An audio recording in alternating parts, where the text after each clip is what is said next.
Hey, it seems I luckily survived the Portuguese bicycle journey and Georgia as well, but that's going to be in another video. Because I have met a lot of lovely people in Portugal, I decided to make this video in English so they could also understand it. Before I start, I just want to make a quick confession to Portugal. If you would be a person, you would be definitely the person I would love to marry, and probably most of the girls would. So I think that sums up pretty much my experiences in Portugal. So my plan was to get from Porto to Lisbon. I planned this journey with my cyclocross bike instead of my mountain bike because I wanted to take advantage of the lightness of the frame, and therefore it was quite obvious to me that I should try a minimalist cycling. So I only used a backpack throughout the world journey. The world journey was a bit more than 400 kilometers on a quiet rolling landscape. I honestly wasn't expecting that much uphill and downhill footwork, but I think I can say I enjoyed it. If not all the time, but most of the time. I was thinking what to say about cycling. Why would anybody do that? I'm not sure if any of you into cycling or, well, I'm quite sure most of you are into some sort of sports, or at least walking or hiking or orienteering.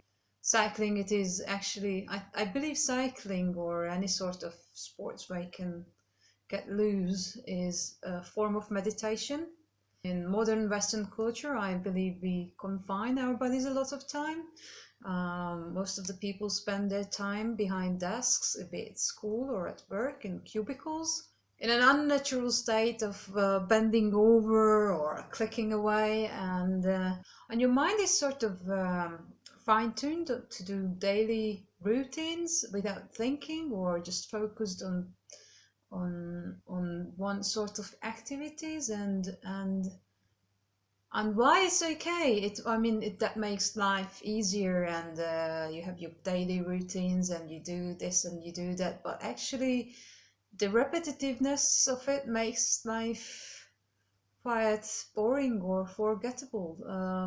You blink an eye and years go by and you don't remember much what you've been doing because it's the same action put on repeat. So whenever I go running or cycling, especially long distance cycling, it's just the quite opposite what happens. Your body is constantly moving, adjusting, adapting, and your brain is basically on fireworks. It's like there's always something to see. There's landscape, the rolling landscapes, the waterfronts, the riversides, the trees, everything is just.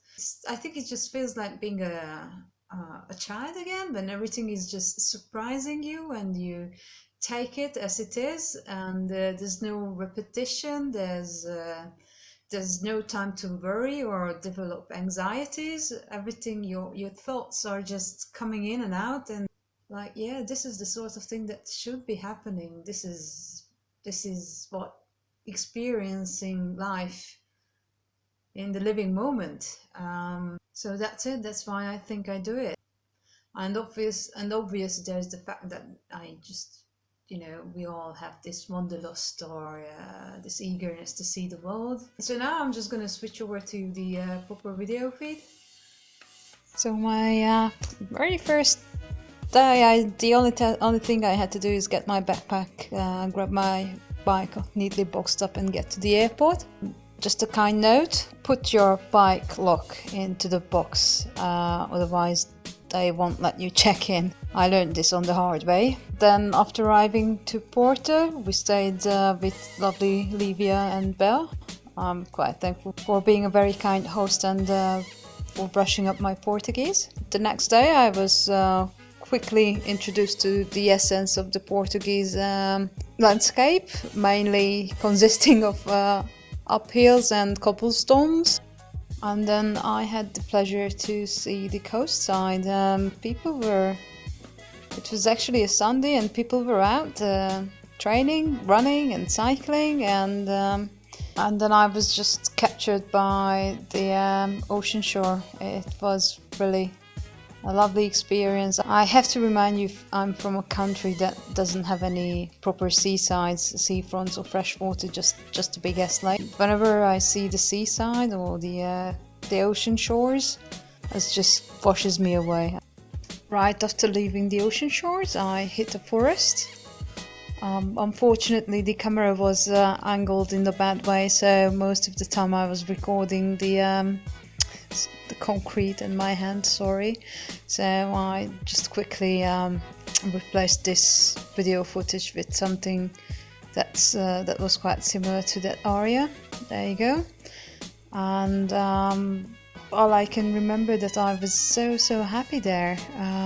I can remember looking at the barks of the trees and thinking, this forest, this area must be very happy with the fresh air from the ocean, the lovely sunshine throughout the year. And if there's one thing you might want to watch about trees and how amazing they are, there was a documentary on BBC One back in the UK with Judi Dench.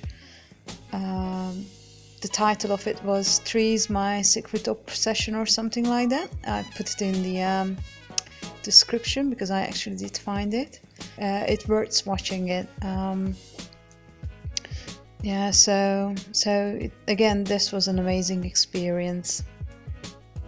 On that day, if I remember, I only stopped 3 times and had coffee and cakes. Most of the coffee shops were adorable, even in the smallest town. I mean, just look at those. I think the French could hide with their croissants behind the Portuguese people, because really, honestly, this is how it was almost everywhere. And then I continued with my journey. And I think I got lost once. I somehow got off-road, but not for too long. And then I had the fortune to see these most surrealistic sights ever. And the countryside really was lovely. I can only repeat myself, but it was really lovely. Just look at the pictures. Then around 5 o'clock I hit Maelhada. I hope I'm pronouncing it right. Where I stayed at the hostel and I met these lovely people, John, Don, Martina, who were on the pilgrimage way, and they had the kindness to share a few stories with me, and it was lovely. Thank you guys. The next day I had to do 110 kilometers and the day started with a big surprise. I don't know if you can actually see it, but everything was frosty until 11 o'clock. I actually got my socks off the rope that I washed the previous day all frozen. So I spent a lot of time screaming on my bike, just trying to get warm. And then I think by a kind soul I was saved from poisoning. I stopped at a public fountain in a little village, and I think the inscription said, "Not fit for human consumption." And the lady was shouting with me. She grabbed my water bottle and filled it up with water and sent me off. Honestly, I did think that it might be something dodgy with it, but I've been cycling from one village to the other, and everything was just closed early in the morning, so I had no other choice. The only upsetting thing on that day was that my GPS got me off of the main roads again. I was still on concrete, but it was full with potholes. And I just couldn't avoid getting into one big pothole, and I was thinking, oh my god, this is it. My carbon forks is just gonna break and pierce my skull through, and this is where I'm gonna die. But actually nothing happened. My bike just went through it, so that was nice. And then the most interesting part of that day was Montemor o Velho, I think, near Figueira da Foz. There was a lovely little castle and a lovely little road around it. And then a little bit more uphill and downhill work, and I actually got into Marinha Grande. and I met Claudio and his wife, Maria.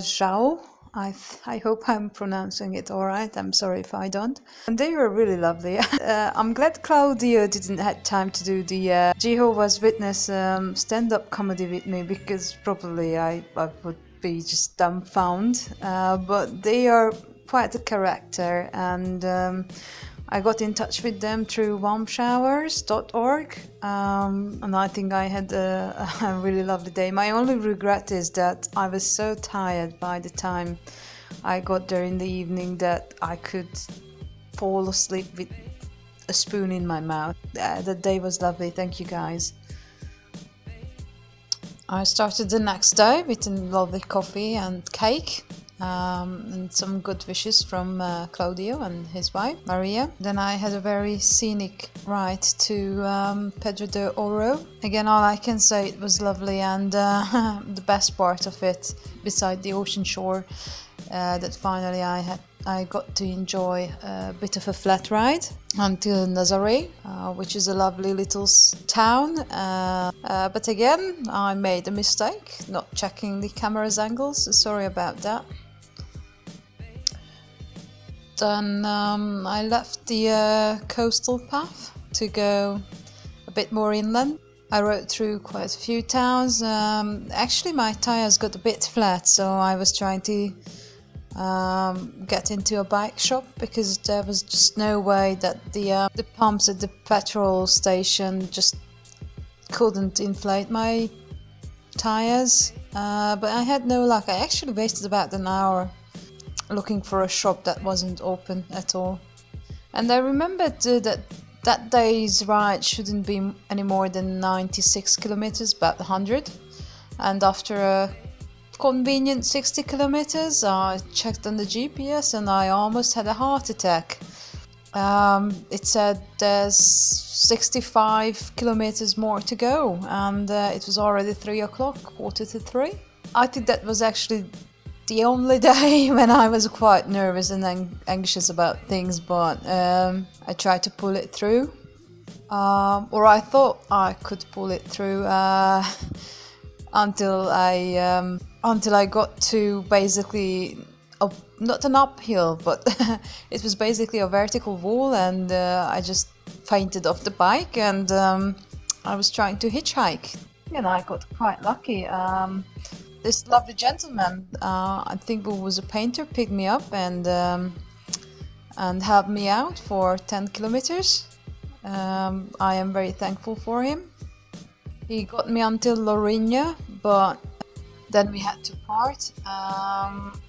Then again, I was on my own with my bike. I think I put another 10 kilometers into it, and the sun was setting already. So I got a bit of a panic, but I tried to hitchhike. There was nobody to pick me up this time. When I checked on my GPS, it said 20 kilometers left. So eventually I went into a petrol station, checking on my emails and letting the hostel know that I'll be late. And then there was this miraculous moment. I was standing right next to a white van. I was just about to get on my bike and get ready for that last 14-15 kilometers when another cyclist just rode next to me, and then I just thought, oh, there's something interesting is gonna happen. And yeah, the guy just got off the saddle and then put his bike into the van, and then I thought, oh, you're my man. I was literally prepared to anchor myself to him, but luckily with a bit of activity he did understand that I needed a ride, and he was happy to help me out. I don't know his name, we didn't talk much.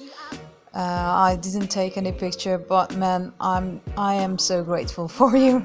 You can't imagine. So when I checked my GPS, there was just about 5 kilometers left. It was pitch dark. I was shaking already because I was so tired. It was so cold. I almost went off-road all the time because I just couldn't see when where the road ends and where the shoulder of the road starts. But all drivers were very careful, and they tried to help me or not blind me, and I actually never felt so safe on the road before, like in Portugal. About less than half a mile away from my destination, I could feel my knees giving away. They were not willing to bend anymore, so I had to get off of my bike and push it, and I was gritting my teeth, and I thought, well, no effing way, I'm gonna stop now, and if I have to push it, I will push it. If I have to crawl, I will crawl, but I'm gonna get there and have a nice warm shower. And eventually I got there. I got lost quite a few times between the shores and the mountain, but I did find the place. I had to get pictures off of the internet because obviously I couldn't take any, it was pitch dark. Turned out the hostel was operated by a Swedish sister and brother. They were very lovely, the place was very lovely. Again, my biggest regret that I was so effing tired that I just couldn't have proper conversations at that moment. But again, it was lovely to talk to them. It was very lovely. I can't recommend any better place than their hostel in Santo, Isidoro, especially if you're a surfer. That's where you want to be. I put their link into the description. Please say hi to them. And again, thank you guys. Luckily the next day my knees were working again. It was just sore muscles pulling the joint, thank God. And the next day was actually quite rewarding. There are many reasons why one would want to go back to Portugal and do the road again. But this part between Santo, Isidoro and Sintra was just beautiful. I think I've never seen something so beautiful in my life ever before. The roads were like serpentines, curving uphill and then curving downhill. The road was the bitten outside of the mountains, and when you did get to the top, it was just beautiful. This was, I think, the only part throughout the world journey where I was actually really smiling when I had to spin my bike upwards, and just you have to be there. I really can't say no more. I can only repeat myself, lovely, lovely, but actually you have to be there to feel it and to see it.